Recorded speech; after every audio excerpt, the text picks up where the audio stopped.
very honest with yourself at first. You know, things will be different, and different is okay. It's just a matter of, if I was talking to my old self when I got out and I was frustrated with my stuttering, my speech impediment, you know, trying to remember all the things and then hashing it out, is just to be patient with the process. Because the more frustrated you can get, the more you're going to beat yourself up on it. And with the right support system of, you know, whether it's a medical team or a family or your spouse, your family, you know, you pick up these little things and you take one good away with your bad to move on to the next thing, and then it becomes a chain, right? You're building now a chain fence that kind of get you where you go, and at some point this fence is going to lead you on a path of being okay with where you're at, right? Because there's always going to be progress.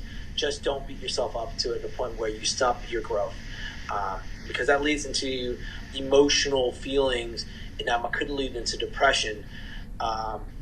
You know, and I will tell you, you know, I've been on this journey for 11 years now, and I still have my ups and downs, but that's just part of the process. That's life in general, you know, and especially for military veterans, we know what ups and downs. We're very familiar with that journey on a daily basis, whether it's in your, you know, when you're still in garrison or you're deployed.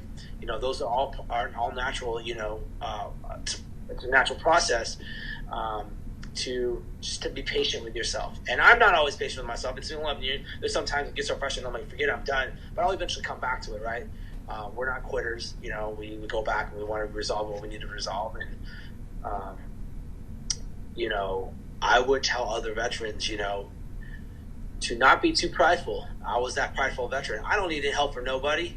You know, I'll get through this, but I was wrong, you know, and I've had to establish my own resources, my own network. It took me a lot longer than if I would have just been okay with opening my channels up, right? But everyone has to be at a comfort level to do that. You know, things will be different, but they'll be different for the better, is what I would tell my old self. And just trust that. I mean, it's going to, you know, with TBI, I don't think anyone's ever told me this, but I've come to realize it's always going to be about trust, right? And it's more about trusting yourself that you'll be okay, because you're frustrated today. I guarantee you in a month when you look at it, you already made it 29 days from that point of frustration. And you'll look back and be like, oh, you know, this is how I could have figured this out. And trust me, it'll come in. That realization point will be shortened down to a week or 2 or 3 days or a couple hours from now. It all depends on how well you trust yourself.